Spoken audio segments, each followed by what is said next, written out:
Okay, this is the iTrain hockey method of teaching a slap shot. So this is our technique. Whenever we're teaching slap shots to kids, it's literally the exact same technique that we would teach boys, girls, younger players, any age. It doesn't change at all.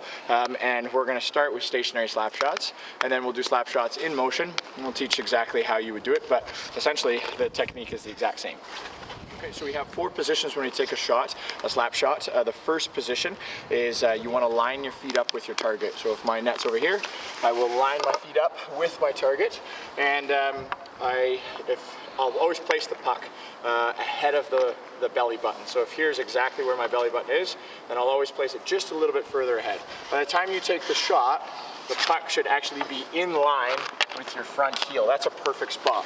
If it was too far ahead, you would take a shot and it would more or less turn into a slice, and your $300 hockey stick would be useless because it's very difficult to flex your stick effectively from out there. And if it's too far behind you and it's in line with your back foot, then you'd be taking a shot, you could barely see it, it's not a good spot. It'll likely end up going into the corner as opposed to where you want it to go. Position number 1, I always say give your stick to the puck. So the most common error that players make is they bend their elbows. So we have 4 positions, so really quickly, just fast tracking the positions. Position 1 is this, position 2 is your wind up, position 3, you transfer your weight, you flex your stick, and then position 4 is the full extension of the follow through. Most players will bend their elbows just a little bit too early. So here's position 1. I give my stick to the puck. If my elbows are even just a little bit bent, it's not going to be an effective shot. You want to keep your elbows nice and locked, so we actually lock them. With your top hand, I always tell the players, turn your wrist over. The only problem with this now is there's like a little crook in your wrist, so we want to avoid the crook. So once you turn your wrist over, just turn it back over so that it's nice and straight. Your wrists are locked and your elbows are locked on both sides. And underneath inside my glove, I am gripping my stick as hard as I possibly can. So position number 1, sit down nice and low, keep your chest up, turn your wrist over. So by the time you place your stick down, the whole blade is flat on the ice. If we didn't turn our wrist over and you turn it over, you'd come down and half of your toe would be off of the ice. So make sure you turn your wrist over, correct the crook in your wrist, sit down nice and low, and that's your position number 1. Position number 2 is your wind up. So once we wind up, we're doing a lateral lunge. So literally I'm placing all of my weight as a lefty onto my left leg, my chin, my knee, my toe, everything lines up so it's nice and straight. And I actually just sort of lift up my heel and I'm just sitting on the toe of my front foot, but it's nice and straight. My legs are still lined up with my target. Position 1. Position 2, look at my elbows. My elbows are still nice and locked, and my stick is above my head.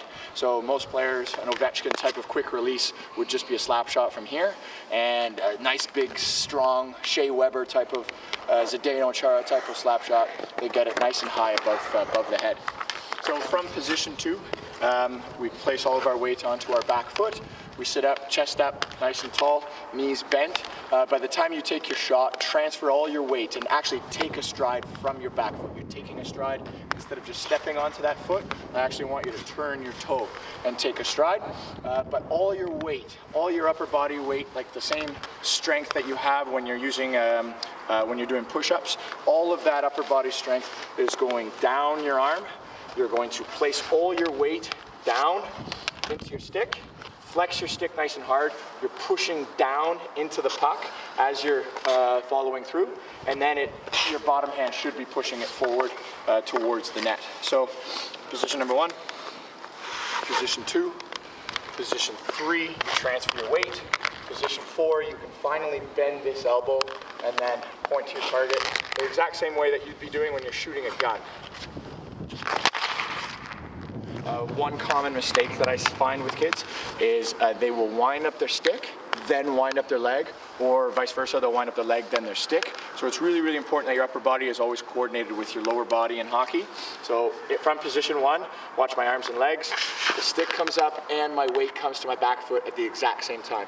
When we follow through, the same mistake can be made. A lot of players will shoot their legs and upper body and then shoot their stick. So we want to make sure that it happens at the same time. A lot of players as well will shoot their stick, then shoot their legs.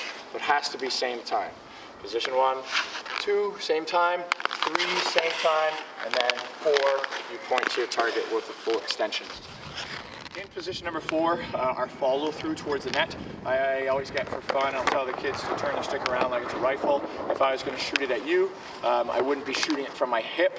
I'd want to get it nice and high, and as if I'm a sniper, I'd be shooting it from here. So even getting my elbows up nice and high. If it was a hockey stick, it's the exact same thing. A lot of follow throughs are like here, where your upper body isn't leaning towards your net, and your stick more or less rests here. So if I wanted to hit the screen, I wouldn't be pointing to here, but I'd be pointing right to here. And I look a heck of a lot like Stamkos when I do that, don't I? So that's what we want to look like when you're taking a shot. Nice full extension, get your elbow up nice and high. Last thing I want to say about the follow through is look how my stick right now, it's vertical. I want it a little bit over vertical. So if we look at our blade, the very tip of your stick, the toe, should be pointing to your target, but even more specifically, the bottom of the toe. So right here where I'm pointing right now, that's like your targeting reticle. That's like if you're playing a James Bond shooting game or something like that on a video game, that's your targeting reticle. So as long as that is pointing to your target, it's very likely that you'll end up hitting your target pretty accurately. Another common mistake that players will make is they'll be bending their elbows. So again, in position 1, elbows are locked. Position 2, elbows are locked. 3, they're still locked. And then right at the last second, just before you hit the puck, this one bends. Literally, in position number 1, your elbow is locked. Your bottom hand, bottom arm is locked. In position 2, is locked. 3 is locked. And 4 is locked. So your bottom arm literally stays locked. That elbow stays locked the whole time. The top hand will stay locked in position 1, 2, 3, and just before you hit the ice, it should bend, and then boom, it stays bent, and then you point to your target, just like we were talking about before, where you're shooting that gun. A common mistake is players will bend their elbows in position 2. So from here, they'll bend, and then they'll come down and slice, or even worse, they'll bend their top elbow. And this is the most common mistake. So if you bend your top elbow, as you come down, if you look at it from the angle that you're looking at me, right now I'm unable to flex my stick. So I'd be trying to flex this side of my stick as opposed to the backhand side, which is the one that's going to give you that kick, that amplified kick that the slap shot, a good hockey stick will give you on a slap shot. So if you look from this angle, position 1, 2, watch position 3, watch how much, look at my arms. If I bend it, I can't flex my stick properly, but if I keep it nice and straight and I get my arms in front of the puck, now it's very easy for all my upper body strength to come down and flex my stick. We don't want to ever be behind the puck. We always want to actually be right over top of it by the time we're hitting it. So all that weight can go down into your stick. And one final mistake that I find a lot of players make is that they lower their shoulders. So sometimes they'll come up, and as they come down, they want to transfer their weight. Instead, they'll drop this shoulder as opposed to just bringing this arm and pushing this arm down and placing all of your weight down.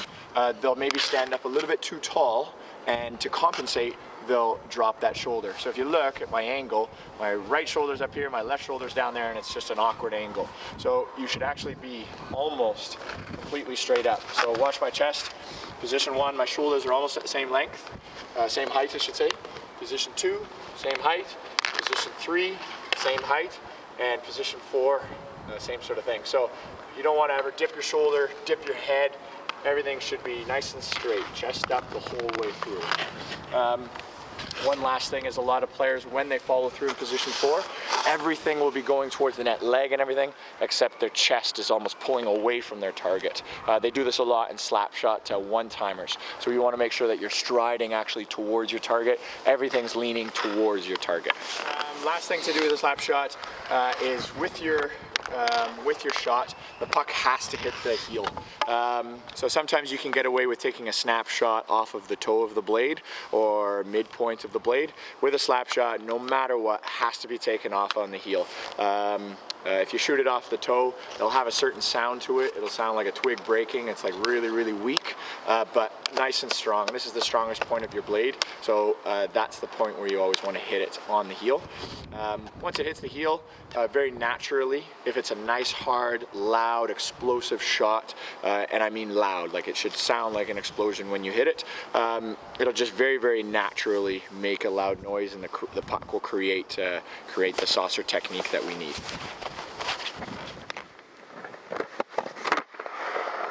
You're hitting the ice almost directly behind, so that is some good distance right there. By the time you come down, your heel should be just behind the puck so that you can place some weight into it. And so right here, once we take the actual slap shot, once we follow through, you'll see a nice little mark right about here, and it should be, again, like a nice white, pronounced mark in the ice just behind the puck. I just find, like, especially when you're taking a slap shot in motion, this is a nice little a progressionary drill that we'll do. We'll skate in, we'll stop, set up into all 4 positions, and then take your slap shot.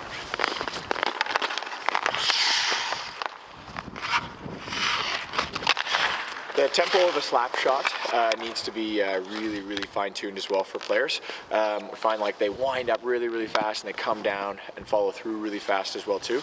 So the wind-up should actually be quite slow. My tempo that I always tell the kids is sit down in position number 1, then 2, and then 3, 4. 3 and 4 almost happen at the exact same time.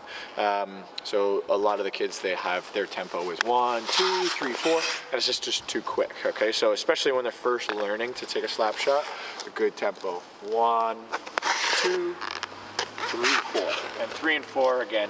They almost happen at the exact same time. Is the same way as the net has all its tiny little squares and all the tiny little diamonds that are like this big. That's the size of your target. So when you're looking at something in position 1, 2, 3, 4, when you're looking at your target, that's how small your target needs to be. Don't just say yeah somewhere I want to pick the left side or top left corner somewhere. Be like that exact little square.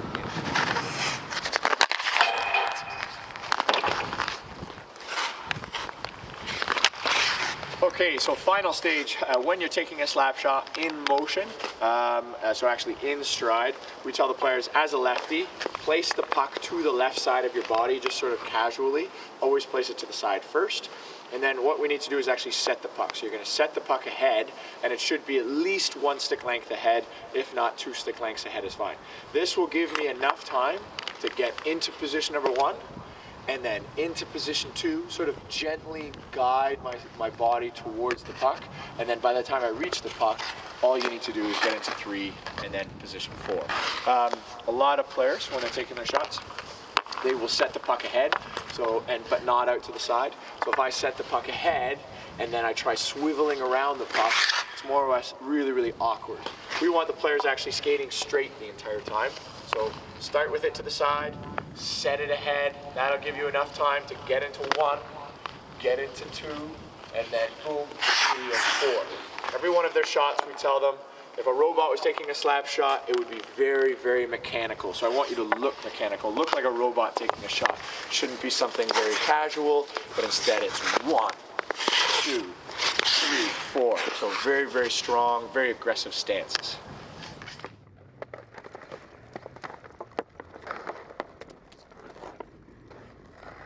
Last point about taking a slap shot in motion is we want them to actually glide through it. It'd be very difficult for them to be in stride taking a shot in all 4 positions. So I set the puck out to the side, I set it ahead, and then just watch my feet. I glide up to position 1, gently glide to position 2. I more or less turn just a bit, but I don't want to keep skating in this direction. By the time I take my shot, I change direction back towards the net, and then drive my entire body weight towards the target. But again, on the approach, my legs should be gliding. So watch when I take this shot, my legs are gliding in position 1 and 2, and then it's a strong stride in position 3 and 4.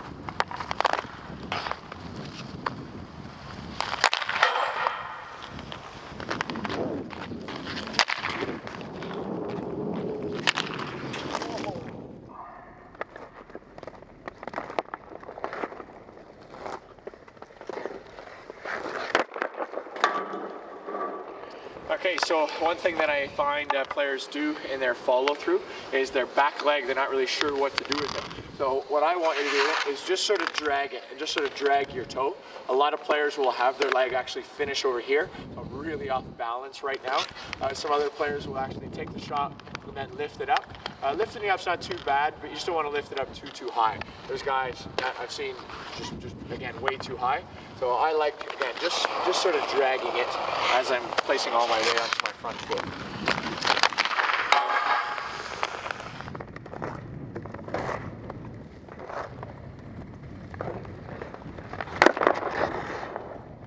Slap shot should sound a specific way. So when you're taking a slap shot, if you shoot it off the toe, you'll hear it. It'll sound like a certain, it'll just sound very, very weak. If you take a slap shot off the heel, then it'll just sound nice and strong. The placement on how you hit the puck is really important. You want to hit it about almost nearly a foot behind the puck, as opposed to only maybe an inch or two, like most people believe. So when you take a slap shot, we'll just listen to the sound that I make. In anything, if it's in hockey, if it sounds good, it is good. So if it sounds like a really strong, loud slap shot, then it likely is a good slap shot. It's a good outcome. And if it doesn't sound very good, and you can hear it kind of comes off the toe, and it sounds a bit weak, then again, same sort of thing. It's not going to be very good.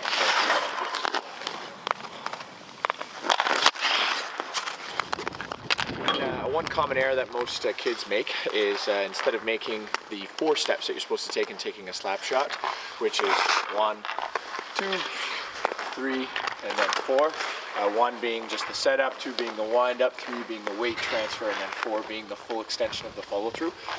Instead of doing 4 steps, you do 5. So they'll start in the setup position, and instead of just going up and then down, they'll start in position 1, they'll bring their stick down, almost as if they want to touch the puck, and then they'll go jump up to 2. So they'll start here 1, 2, 3, 4, 5, and so they're adding an extra step. So we want to just mention to the kids, 5 steps is just 1 too many, 4 is just perfect.